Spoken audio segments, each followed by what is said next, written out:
Some books are total luxury and deserve all your time and attention. Well, mine as well. That's literally what I'm doing here. And one of those books I'm going to talk about today, and it is Robbie Arnott's Dusk.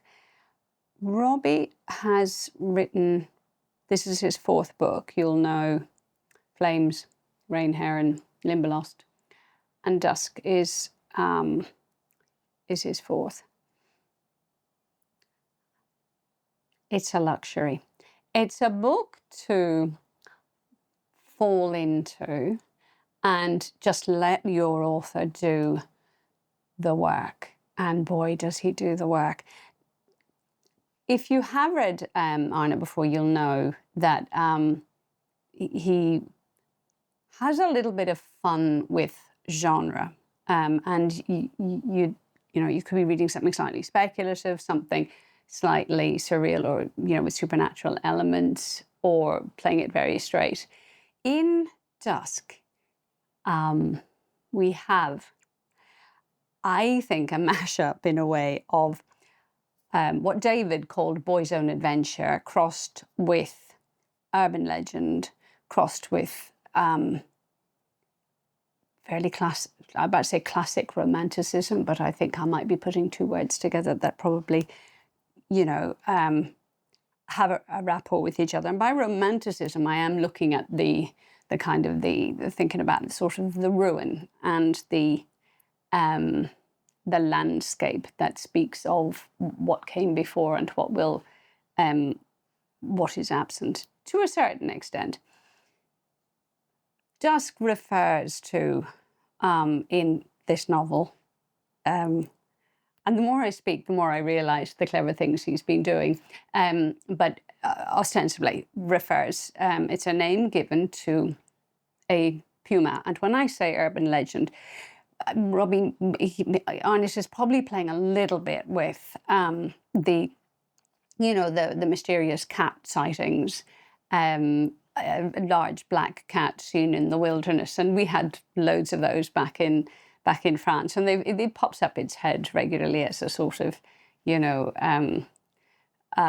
more mundane yeti sort of thing, where some black cat is wandering around a landscape where it just does not belong.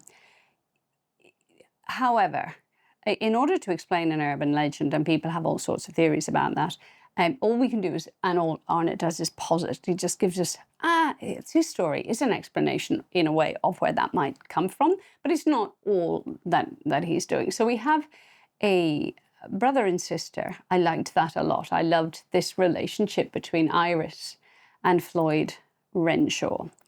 We're not given a specific location or a specific date, moment in time, but we get a feeling that we are possibly in Tasmania, because I think that's where Arnott centres his work. You also feel, as I, as an Irish woman, felt I could have been out on the peaty bogs of Ireland. You could have been in Wales, you could have been in Scotland, and you could also have been in Tasmania, though Tasmania and I are not intimate. This young pair, they're in their 30s, late 30s, have sort of odd-jobbed all their lives. And we go back through how they come to be here and in the now, and what has come before. So we are talking about journeying and retracing steps in forwards and backwards. These two are, travelling on horseback, so you get a kind of an idea of the century we're in. And they have been told that there is this one remaining puma that is decimating the sheep all over the Highland, and there's a bounty. And what seems to happen is that when people go off hunting it, all thinking they're going to win, great amounts of money, the puma takes them out. This young pair, keep saying couple, they're a pair. Floyd lives with immense pain because he has a severe sort of scoliosis, to his back, which you spend a lot of time, and this is, the build is very clever. Arnott does this so well. Of how did he come to be like that?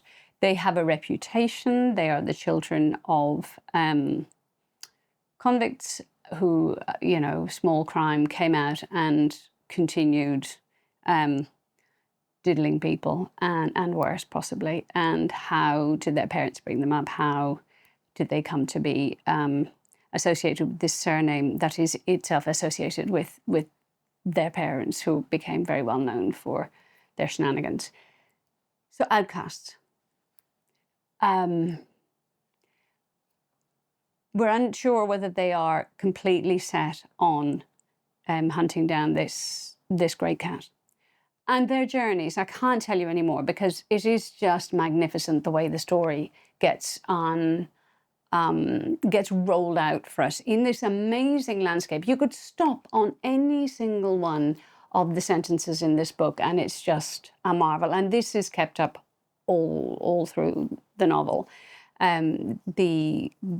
The ode to nature, man's place in nature, down to whether or not, there's a capitalization for certain members of the community. Very, very, very clever integration of or separation of man out from nature, and not siding. There's no moral banging on your head, sort of all of this was bad and colonialism is dreadful. It's how the people are in this place and how they're going to cope with this big problem. And there will be a landscape that will take you on a journey like no other. It is a tremendously good piece of writing. It's a great read. And when I say boy's own adventure, this is not to... You get this feel of being in an alien, almost Amazonian jungle, the feel that he has for place and for what nature can do, the transformation upon Iris Renshaw as she goes into this landscape you feel it at the same time. It's entirely visceral. It is the most stunning transformation of person. And boy, oh boy, he knows how to end a book. One of the greatest feelings of many novels is that you get to the ending and you go, oh, for God's sake. Not with this one. Just masterful. You have to read it. I'm sure I waffled, but you have to put up with that. This just is said the way it comes into my brain, which is no guarantee of anything really. Perhaps of chaos. Like and subscribe if you feel like it, and I will be back with a lineup of books quite soon. See you then.